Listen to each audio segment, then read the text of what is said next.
This is Bloody Harker Dirge joining us on the nosebleed seats. We're here in Maroa, Illinois for the second ever Pro Wrestling Glory Show. Harker is going to be wrestling later today. We're going to have an interview with him. Beforehand, Harker, not a lot of people have had interviews with you, so I don't know how much people know about your early days from you starting way back when, almost 20 years ago, right? 17 years. Going all the way back then, what inspired you to become a professional wrestler? I had no idea. It was something that interested me from about as long as I have memories, probably 5 years old, maybe even before that, because I remember things from 1980, and I would have been just about 3 months old then. Okay. You were trained by Adrian Street. Yeah. Where did that training take place? What state were you in? How did you get into that? Gulf Breeze, Florida. Okay. The UFO capital of the world. Oh. Look it up. Gulf Breeze, UFO. Fascinating stuff. They said it didn't start until I got there. Prove it didn't. But I started with Adrian in Florida, 1995. I'm from Illinois, from Rantoul originally. Born and raised there. Born in Havana, raised in Rantoul. Saved up, worked my 3 jobs, saved up the money, it wasn't cheap. Moved myself down to Florida for about 6 months and did all the training and started down in Florida, Arkansas, Alabama, Louisiana, wrestling down here. Now, is this exotic Adrian Street that everyone's familiar with? The one and only. Okay. Yeah, the British wrestling legend. Matter of fact, he's still going strong, 72 years old, and he takes the occasional booking. I find that very interesting because you kind of started out in one mode of your career as one character, as did Adrian Street, kind of a straight-laced guy when he started. Adrian Street, one of the most flamboyant wrestlers of all time, big character, and when you think of characters in the Central Illinois pro wrestling scene, Harker Dirge is the first one you think of. He's not a guy that comes to the ring with black boots and black tights and just straight ahead, you know, quiet wrestler. He gets the fans into it. I'd say the same with Adrian Street. Yeah. The number one thing that Adrian let us know about from the get-go was presentation. You had to have your color. Use that ring introduction to your advantage. From the curtain to the ring is your time to let them know what you're all about. Where do you see guys who have a strong character now that can improve upon that, and where do you see guys who should maybe stay with their straight-laced thing here in Central Illinois? I don't know. I don't have any specific examples. To each their own. Yeah. You can't pretend to be something you're not, because the people will see through it and say, well, what do you mean pretend to be something you're not? I mean, Adrian Street came out and pranced around like a butterfly, but in real life he's a pit bull. Pretend to be something you're not. I don't walk around the streets with face paint on all the time. I don't bite people all the time.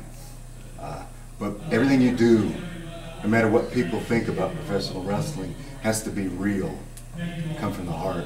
So if somebody has something that they could expand upon, that's in them to know about. I can't see it. If they don't have it, they don't have it. You can't fake it. Just talking to you briefly off camera, it is very apparent that you have a passion for both fictionalized things in the supernatural world, such as maybe the horror movies, and also in the real life, the supernatural seems to be an interest to you. You mentioned the UFOs. we were talking about how this building we're performing in tonight is rumored to be haunted. So it's on the Illinois Registry of Haunted Locations. I can't remember the whole story involved, but I'm interested in everything. I don't close my mind off to anything. If there's information out there, I'm interested in it. Fictional horror movies, I've always enjoyed them, but they're not necessarily a passion of mine. It's just education is, really. Right. Okay, great. You've been in here almost 20 years, as we mentioned. On the national level, you see guys come and go. On the independent level, you see guys come and go. They either burn out because they don't have the passion for it, or the injuries. How have you stayed in the game so long? How have you kept that passion, and how have you stopped yourself from being injury-free? Well, I haven't stopped myself from being injury-free. The worst one I had was probably 4 years ago. I totally tore out this shoulder. It was a dislocation, but it was real severe because I kept going. What I should have done was found a way to end the match then and there, but I kept going and I fought through it. And I continued to take body slams and elbow drops right on the shoulder. And then by the time after the match, I got to the emergency room and had it looked at. The bone was pushed clear out to the side. So I had been injury-free, but I never stopped working out. I never stopped taking care of myself, looking after myself. Wrestling, contrary to what anybody believes, is athletics. And some of the guys out there don't even hit the gym ever. And they're gonna burn out quick. You can't go out here. I'll say when I can look at a guy, they say, does he impress you? I say, no. Why? Because I can look at him coming out until he's not an athlete. They say, well, maybe he's a good worker. He might be a good worker, but he's not gonna last because he's not physically fit. So what I do is I, at all times, try to maintain a physical fitness regimen, and it keeps me going, keeps me young. We have seen, I've personally seen, Crime Fighter has personally seen guys who have had that passion for the wrestling mind, who were kind of at the bottom of the Central Illinois wrestling scene. They decided to hit that gym, and now they rule the wrestling world here in Central Illinois just for getting that passion outside of the ring, getting in that gym, getting in shape, and then improve their in-ring performance as well. The two aren't separate. The gym and the ring, wrestling is a 24-hour, 7-day-a-week job. Even if you're only doing this part-times on the weekends, independent, if you're not in it mentally, from sun up to sundown, you're not in it. You're a hobby wrestler, and there's nothing wrong with that. I would even if I'm not making the big dollars, I would never short sell myself to not give 100%, which means eating as well as I can, working out as often as I can, studying my wrestling and keep my mind in it, and always developing a new outfit, a new look, a new outtake on things, which is where going from where I started under a different name to now came from. Right. How do you keep your mind sharp on the road? When you're on the road, I'm on the road a lot. There's a lot of, gas station garbage food.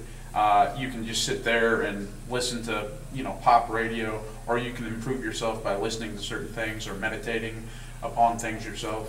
Do you have anything you do particular on the road that you think helps prepare you and improves you when you're driving up and down these roads to get No, I don't, because a lot of wrestlers make the mistake early getting out. I usually don't drive myself because of my bad shoulder. If I drive for more than a couple hours, this arm goes numb from here all the way down, and I'm a hazard on the road.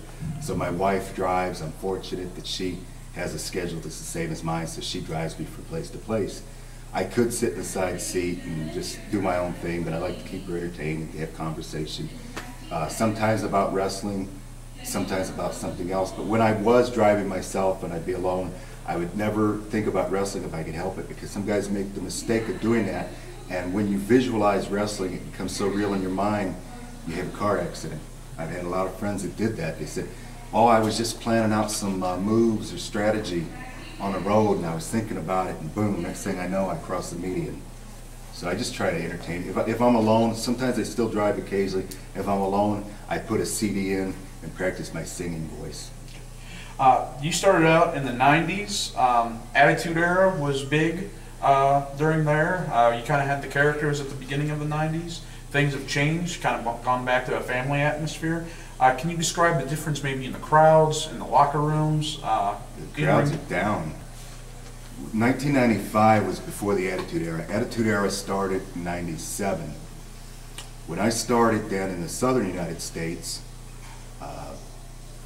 it's a hotbed for wrestling no matter what. I'm not sure how it is now. Back then it was just a hotbed. You were going to have the armories and the crowds that are third, fourth generation wrestling fans.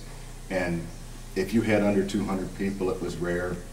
If you got paid less than $75 a match, it was rare. Now they act like that's a king's ransom.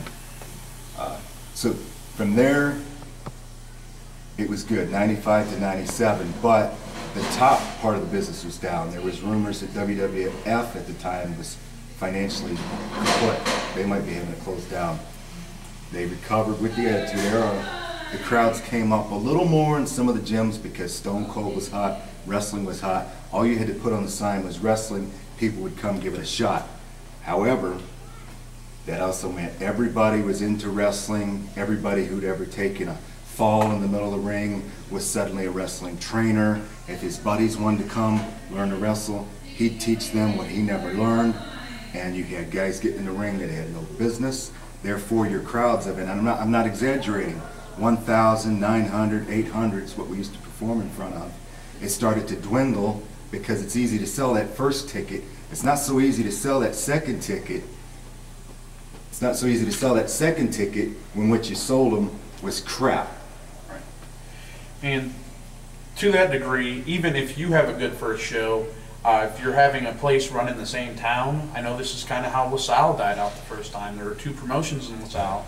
One was putting on a good in-ring product, the other not so much, and fans would go to that other place so they wouldn't show up to the original place they went to. So it's very important that a particular town, I think, only has one solid product, or I don't know, what are your theories on that? How one bad apple can ruin the whole bunch, even for a whole territory, perhaps.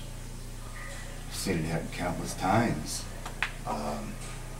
Somebody wants to be on the card, they can't get booked, do they have an argument with the promoter?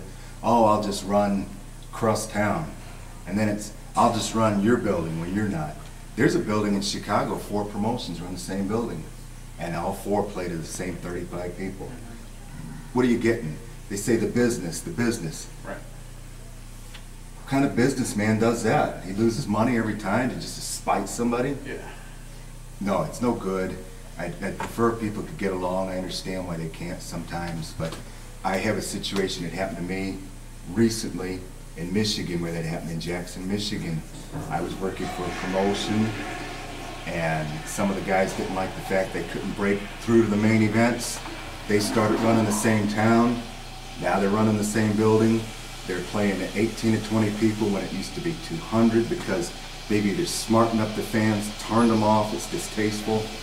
And I had a falling out with the promoter I was working for in Jackson, Michigan, over some business and some ideology.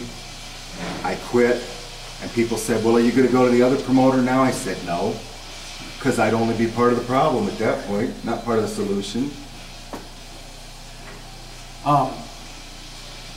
That strikes me, it's, you know, we talk about that in like the independent scene. That happened in the whole island of Japan. You had wrestlers who wanted to be the top dog in their promotion and went, you know, split off. AJPW birthed Noah, and Noah's still fairly successful. The whole island, there's, you know, so many different promotions compared to where there used to be just kind of 3 at the beginning of the 2000s. So it can spread like an epidemic. Yeah, but I think as far as independence in that, when at one point there were 75 running Tokyo, Yeah. or maybe more. I don't know much about the Japan, but at least that many in that one city. It's a big city, but it's not that big. Right, right. So how much do you think a town like Chicago, which is pretty big, can be saturated, or a St. Louis that we're near? There's room. There's room. Even in Springfield, there's room for more than 1, but you don't need 9. Right. To give you an example, a relative of mine works for Blue Cross Blue Shield, not in Springfield, but in Illinois. She informed me last night that Springfield has 2 offices of Blue Cross Blue Shield because it's such a large city that they can break it up. Well, if you can have 2 offices of Blue Cross Blue Shield, you can have more than 1 wrestling promotion. Maybe they'd be better if they could merge. and share each other's ideas and crowd, but if it's not to be, it's not going to kill anything. And to your point earlier, those Blue Cross and Blue Shield offices are in 2 separate offices. So, whereas your point in Chicago, you can't run the same place in the same building over and over it's again. bad. It's bad taste to do that. Yeah, you're stepping on other people's toes, and it's just not smart. You know, my way of thinking, I'd always rather be on my side than part of a crowd anyway. Do my own thing. Where are the places that you've competed besides Florida? Back in your early stage, where are you competing now, right now? And who are some maybe big major players, 2 or 3 you can mention along the way that have really kind of been milestones, either feuds or just getting to work with them really kind of changed who you were as a athlete? The last question first, I've worked with a lot of good ones. I mean, probably last count, at least 14, 15 known names in the business, but it wasn't always necessarily the names that were known that taught me the most early on. One of the matches I learned from quick was against a journeyman wrestler who also wrestled in the shoot promotions in Japan called Tom Burton. A lot of people don't know who the heck that is, but if you look up Tom Burton, matter of fact, the person that runs my YouTube channel has a Tom Burton match up there against the Masked Man. Tom Burton was a good wrestler. He knew his job. He had been all around, and he was able to get me in a ring and then really kind of take me step by step how to have a match, you know, and not a pre-planned situation, but to get in there and let's wrestle. And whatever happens, happens in here. And we'll go from there, and he could help me out with that. Tom Burton, another one that was known, some people use the dirty term jobber, journeyman, carpenter, because he built the house. The carpenter built that house, builds that foundation, so the guys on top can rest easy. Sonny Rogers from Chicago. Sonny is a very patient guy, and he knows his job. He's been in the ring with every single wrestler you can think of that was a star throughout his generation. And he was able to get in there and be patient with me when I was younger and teach me some things. As far as the feuds that I've had, the best one I've had was with Sabu here recently, because we both had just a tough mentality. We're not afraid of each other, not afraid to hit each other and see what happens. And he's another guy that he's been through some problems. He's good now, but behind the curtain, he'd give you the shirt off his back, so it made it real easy to work with him and pick his brain when I needed to. And the nephew of the original Sheik, who is definitely nephew of the original Sheik. We were working for his cousin at the time, the son of the Sheik, which all led to me becoming a United States champion, which was the Sheik's championship belt that he retired. And now, apparently, after a small falling out, I've retired the championship, but I still have the belt. Speaking of the Sheik, he's kind of come through the Central Illinois. There's murmurings of you not liking the Sheik so much. Would you like to speak to that? Or I don't know who said that. No, I love the Sheik. The Sheik was one of the pioneers, creativity, genius in the ring, around the ring. Anybody could say that wrestling wasn't 100% in the up and up. They always knew the Sheik was real, though. And he was the man. If there's anything about me not liking the Sheik, it could have been a falling out with his son that I had. But if you're talking about the Sheik, Almighty Sheik, yeah, no, I never had a real problem with him. Okay. I met the guy one time in Streeter, and we're cordial. But as long as I worked for the son of the Sheik, Ed Farhat Jr., I was supposed to say, cut a promo on him anytime anybody asked me, because it was part of the deal. So, it's hard to get into, but loyalty was expected when you were working for Farhat. And anytime somebody said anything about Almighty Sheik, he's not the original. I worked for the original, and etc. No, I never had a problem. And I wrestled with the guy recently, and he was fine. Okay, excellent. In the first half of your career, you were known as Matt Maverick. Old footage can be found on YouTube and around the internet. There were seeds sown of the current incarnation that you're wrestling as, Bloody Harker Dirge. Can you describe your evolution from Matt Maverick to Bloody Harker Dirge? I could describe the evolution of Matt Maverick even. I started out with no gimmick because in my mind, until you learned how to wrestle, you didn't earn a gimmick. Some guys, before they start wrestling school, they know what they're going to be, which you can't know. You can't walk before you crawl and run before you walk. So I started out with no gimmick. It was Matt Maverick. There was no second name, nickname, nothing. I had a nice pair of tights and boots, which I bought first thing before getting in the ring. I never wrestled in tennis shoes or jeans or sweatpants, none of that crap. Get your gear first, then wrestle. I had no gimmick. I came up to Grand Rapids, Michigan. I wrestled the South, came up, moved back to Illinois, wrestled in Grand Rapids. They wanted me to be the bad guy for the first time, the heel. I'd never done it before. The promoter said, I've got a good name for you, Magnificent Matt.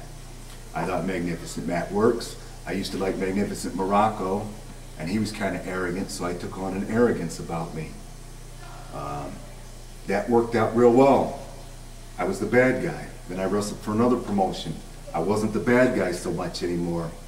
And I was real interested at the time with some of the old classics.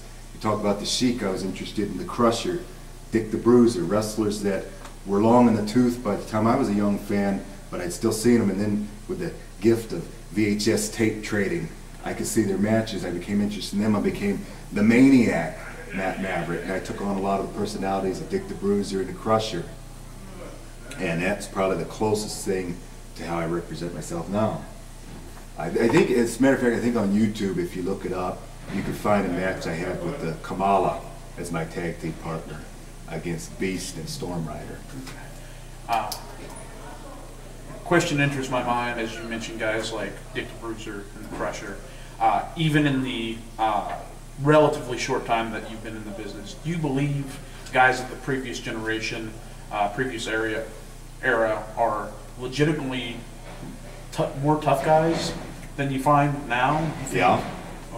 Okay. You want the long answer or the short answer? Yeah. Okay. The old ones were tougher because it was tougher business and a tougher society, I think. The guys now, I don't even really understand why they got into wrestling, because a lot of them are real, I would try to choose my words politically correct, but they're real feminized males. They're wimps. They don't like to be touched. They don't like to, they're into for acrobatics and comedy and that sort of thing. I don't understand it. Are we in the ring wrestling and fighting, or is it ballet and theatrics? You can have all that, but the fans, if they wanted to go to a circus, well, they go and they see right through it. And I mean, do you want them? There's a time to laugh, time to cry. There's time for every emotion in wrestling. But do you want them laughing with you the whole time? I had a guy, the comedy wrestling, that's fine, I've done it. But I had a guy come up to me at the mall. He said, my wife had me out at the mall. So sue me, I was at a mall. My wife had me there. See, I was with my wife, manpower, wife. Not the feminized sissy males I'm talking about now. I was there, somebody come up to me, I wasn't at the show in X town, I'm not going to say because I'm not burying anybody. He said, we missed you on the card. I said, thank you very much. He says, you should have seen the main event. It was hilarious. I said, hilarious? Doesn't sound like a main event to me. The wrestling was funny in the main event. Funny don't make money, I guarantee you that. Going on to that, what do you think of guys who make a career of that? Colt Cabana has mentioned you on his podcast before. You've got whole organizations that seem to be built around that in Chikara. Is there a place for that in the business? Yeah, well, as long as they're making money, there's a place for it. And Colt can wrestle. Yeah. He's not just, when it's time to wrestle, he can wrestle. That's for sure. And I think that's the difference when you have these imitators of Chikara that just want to take the one aspect. Funny part. This guy's, I've not seen a lot of it. I don't follow. I mean, it's just not my taste, so I don't follow it. But I've seen some of it where people mention it, so I can have an opinion. I've seen Quackenbush runs that, right? I've seen him, and he's good. He's followed a lot of the European style that I was trained in originally. If there's an audience for it, there's a place for it, and they have their niche audience. But can that come into a town sight unseen, like a small Midwestern community like this, and draw those kind of numbers? I don't know. Right. I think there's still more room for the good old-fashioned raw bones professional American wrestling. Yeah. I always say, people talk about, let's do this spot and that spot and this spot and that spot, and I say, you got it wrong, guys. You're in Central Illinois. This is the land of hacksaw. Right. Right. People, I have actually seen guys do a bunch of the flips and the fancy holds, and heard audiences say, stop this, start wrestling. Wrestle, hit him. Yeah, wrestle, hit him. Yeah, exactly. What is your inspiration for the Harker Dirge persona, would you say? In the past, people have called you a vampire, which you have corrected them, saying you are a ghoul. What's the difference between a ghoul, vampire, and a zombie? It depends on the mood I'm in when I'll tell you I am, but what I am as a wrestler first. And the inspiration originated out of boredom. I was doing the Matt Maverick thing, and it was Magnificent Matt again up in Cadillac, Michigan for mmwa, and I wrestled just a series of matches against some really great opponents. I had the championship there, and I had defended it against guys like Superfly Snuka, Hacksaw, Rick Steiner, and then I had a good match with Joe Legend, who made his name in Europe mostly, but he had a brief run with WWF. I believe he was Just Joe in WWE. Yeah, he did that, and I had a lot of good matches, and it went its run, and then that promotion closed up, and I felt like I'd gone as far as I wanted with that. So, out of pure boredom, I said one day, I want to do a gimmick. Let's see. And I started putting my head to it, and this name came out of nowhere. People say, what does a name mean? It doesn't mean anything. I came up with it just somewhere organically. And originally it was just black, little black under the eye and black, and I decided not to tan anymore, so I was pale, and people started calling me a vampire. So I said, okay, we'll go with that. And I would bleed blood from my mouth and then bite people and that sort of thing, but it was never intended that I'm a vampire. I went with it for as long as it was fun, and now I've evolved and to almost more of a road warrior or a demon from Kiss, rock and roll sort of thing. It just evolves, and everything continues to evolve. Now, I don't wear the leather coat anymore. I've got some leather shoulder pads that nobody else has in professional wrestling, and customized masks and things, and it's a whole new look nobody's had before. Yeah. Uniqueness is what you need to get ahead in this sport. Yeah, you should have it, individuality, because at the end of the day, sometimes it's just you under that spotlight. You can't rely on anybody else. You got to have something that people want to see. And you should have something that people want to see just by looking at a still photo. I've had people, they don't know who any of us are. We're not stars. We're local independent wrestlers. Some of us travel more than others. Nobody's a star. They're not coming because they saw your name on a flyer necessarily, unless you've been to the town over and over. But what they want to see, what do the wrestlers look like? So if you put you get me my thing and I pump up a little bit and Photoshop me some, and I do this, and you see me on a poster, somebody might stop and say, what is that? But if you see some guy who doesn't necessarily hit the gym, or he's really, really small, and he looks like your neighbor, maybe he's in a costume, but he still looks like your neighbor in a costume. Well, Halloween comes once a year, whether you like it or not. They're going to see their neighbor in a costume. They're not going to stop, take notice, and they're not going to pay money to see it. But if they see somebody unique, somebody looks different, they might. And if they say wrestling, I remember that from the 80s or from the 90s. I'll go see it, and they come to entertain. Now you're starting to build an audience. Okay. Thank you very much for being on the Nosebleed Seats. I've been waiting to do this for quite a while. For Crime Fighter, this is Mystic Order of Arachnid Vigilance, member number 5706. Thanks for watching.